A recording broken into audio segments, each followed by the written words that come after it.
Welcome to Tim's Vinyl Confessions. I'm Tim Derling, and thank you for tuning in for this episode. Today is 8-Track Day, National 8-Track Day, or International, or whatever. They have a day for everything, and since I collect 8 tracks, I thought I would do an episode talking about some of mine, specifically what I'll refer to as RCOs, which are record club only. Now, I'll try to keep this quick.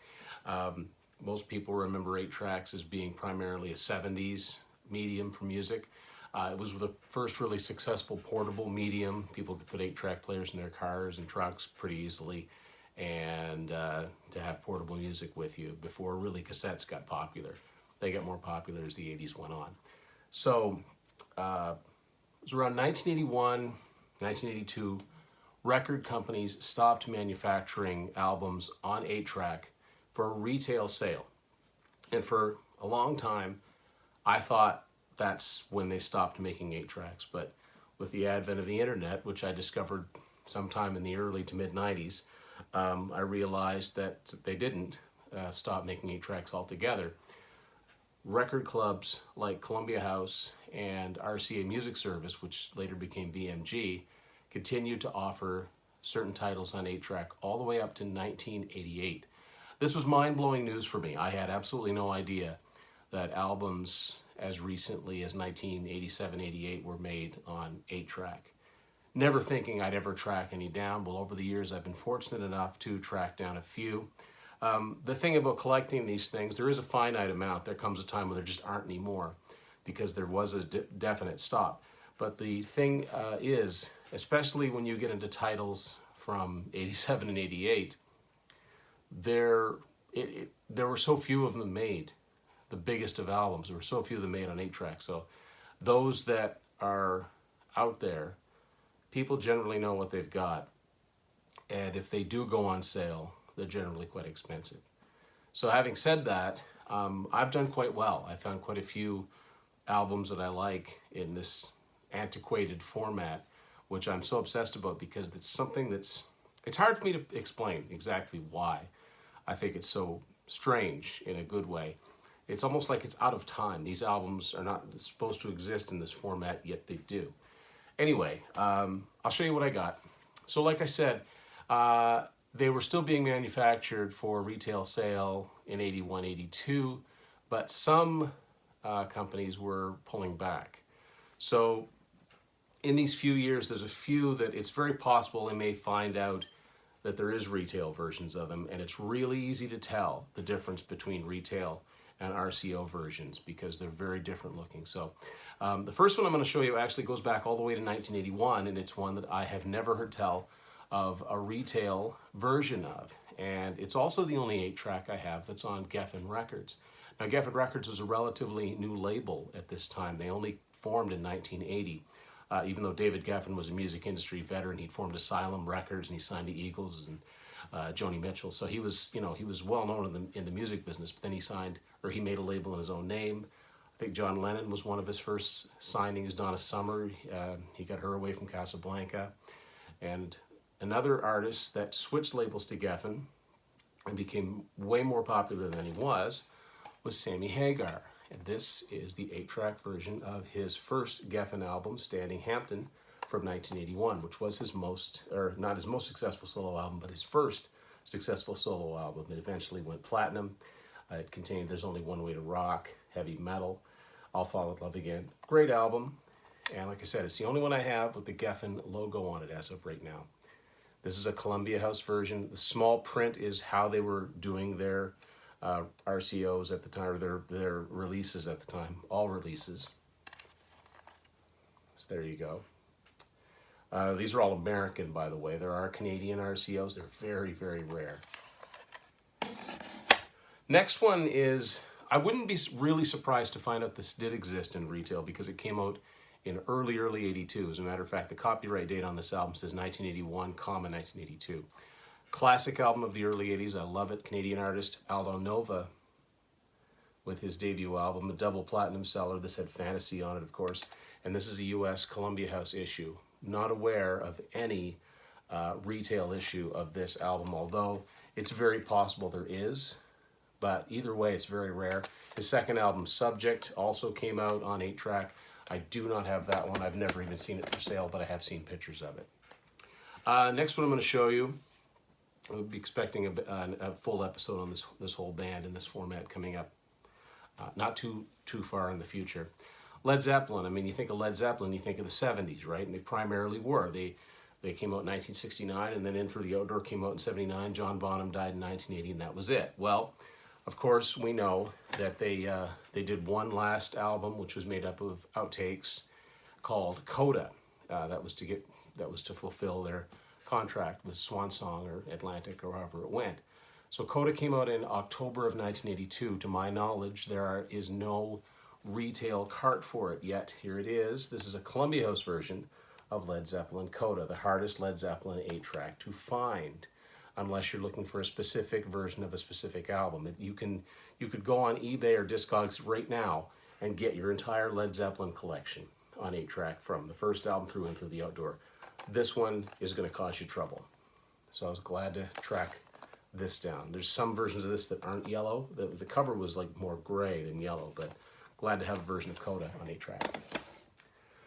Next one, another band, no stranger to the 8-track era, Foreigner, but I know of no 8-track retail copy for their best of records. This is a Columbia House issue.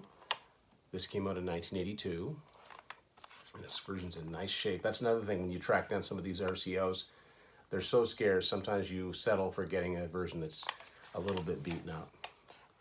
Now the first really rare 80s album I got was back in 2008, and a copy came up on eBay for not too ridiculous amount of money. So I went ahead and got it. One of my favorite bands ever, and I've done an 8-track episode on them, Def Leppard, Pyromania. Now, I'm showing you this. This is a Columbia House version of Pyromania, and for a long time it was thought this was an RCO, but it is not. And this threw a lot of estimates out the window as to when retail 8-tracks stopped. This came out in January of 1983, and I have seen a copy of it in retail form. So it was manufactured for retail sale. And I've got one here to show you, just to show you the difference. Mercury Polygram 8-tracks in the States did not look like this. This is a Columbia House issue, so no matter what label you were on, when you wrote the Columbia House version, they all tended to look the same. The retail version of Pyromania looks like this. So this is Rush Signals. This came out in September of 1982, so just a few months before. Okay, it's a little bit beaten up, but just want you to be able to see that this is what the retail version of Pyromania looks like. It looks nothing like the RCO. And I'm guessing in typical Def Leppard fashion, there were delays making that album. So maybe it was scheduled to come out in late 1982, maybe by the time the Christmas, for the Christmas rush, but it didn't. But anyway, so that's the last known retail 8-track. So I say around 81, 82, that's the one exception I know of, is Pyromania, which came out in early 1983. So a couple other albums that came out in early 1983. This is my favorite Journey album, Frontiers. This is a Columbia House issue, although since Columbia House was distributed by CBS, other than the blue around the cover, this all looks basically what a CBS 8-track would have looked like had it just come out retail. But they used that blue stripe for a lot of the ones you'll see here. I think it came out the same day, as a matter of fact, or very close to the same time. Not an artist you associate with the 8-track era, Bryan Adams. This was his third album, Cuts Like a Knife. Of course, it was his breakthrough, and this is also a U.S. Columbia House issue.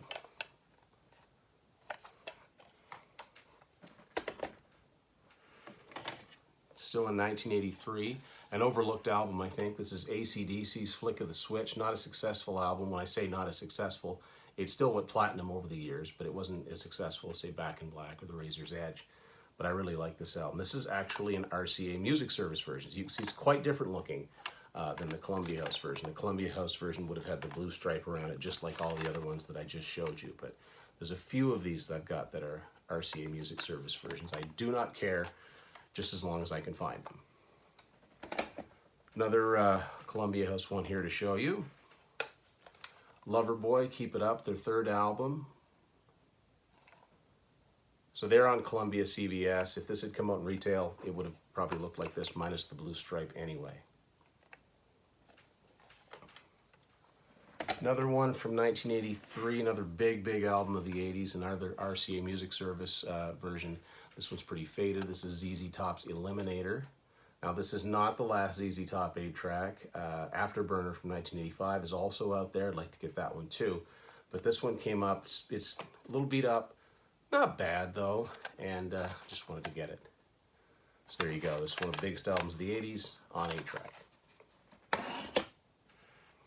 Probably the one that's in the roughest shape is this poor Yes 90125 card, but I couldn't pass it up. It was in a lot with a bunch of them. Columbia House issue. You see, it's warped. It's actually warped. I strongly doubt that this plays, but just love the fact to have this one on 8. This is the last Yes 8-track. There's the Yes 8-track episode coming up too. Last one from 1983 I'm going to show you. Well, it says 1983. It actually came out in 1984, because that's what it's called, Van Halen. This one's a little beaten up too. And this is not the last Van Halen 8-track. 5150 came out. I'd love to get that one. But there you go, 1984 on 8-track. Steve Perry, Street Talk, his first solo album from 1984. This is the US Columbia House version. You can see there's no blue stripe around this one. Why, I don't know. They stopped using it for a while, but then they go back to it. So you can see they all look the same, whether it's Warner Brothers, Atlantic, Columbia, Polygram, they all look the same with the Columbia House. Next one came out in late 1984, REO Speedwagon, Wheels Are Turning. This was a big album for them. It's cover art. They took some liberties with the cover art when they put these 8-tracks out. They've got the song titles right in the middle. There's hardly any cover art to it on here. Kind of unusual. And again, no blue stripe around it either. Back to the blue stripe. This came out in November 1984. Bryan Adams' Reckless.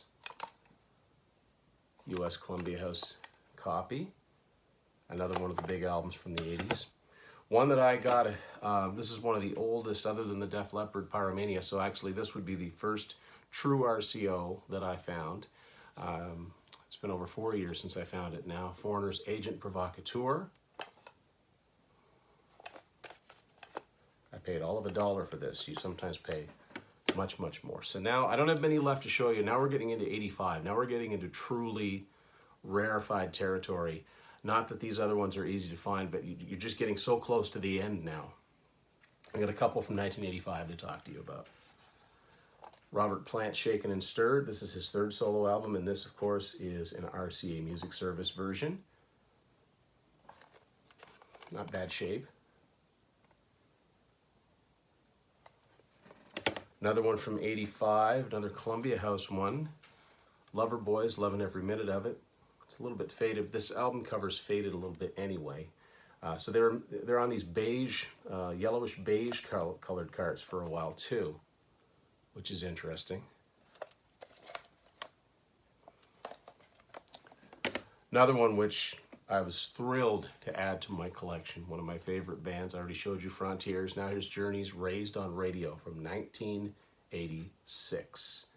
Get really close to the end here. Their greatest hits album, which came out in November of 88, is one of the very last. It's that one and Fleetwood Mac's greatest hits first came out in November of 1988. I think they both came out on the 15th. And both of those are said to be the last 8 tracks manufactured for retail sale by a major label artist. No, I don't have either of them, but this is the Raised on Radio one. I've actually seen this one out there less than the greatest hits, so this is a great one to get a hold of. Again, the light colored card on this one. And speaking of Fleetwood Mac, the very last one I have to show you is my only 8-track so far from 1987. Fleetwood Mac's Tango in the Night with the blue stripe on it again. And this, of course, is a US Columbia House issue. It's got a little bit of this going on, but when you're getting into these rare RCOs, you don't get picky about things like that. Unbelievable. 1987. I had no idea in 87, listening to the radio, like when Big Love and Seven Wonders, that this was on 8-track. Not that I would have bought it back then, but just wouldn't have any idea. So the search continues, and you know, it's fun when a lot of people look at these, you know, and they see my collection, they go, are those real? Like, those albums didn't come out on 8-track, and I thought the same thing. So there's a lot out there, you know, and there's some highly collectible ones. They tend to be the heavier bands like Motley Crue and Rat and Dokken. Those are artists that have all had albums released on 8-track, but if they do come up for sale, you can expect to pay big bucks for them. So if you are somewhere and it's like an estate sale or something like that, and you see any of these and it's cheap, pick them up. Somebody out there will buy them, all right? Hope you enjoyed this episode of Tim's Vinyl Confessions, and happy 8-track day.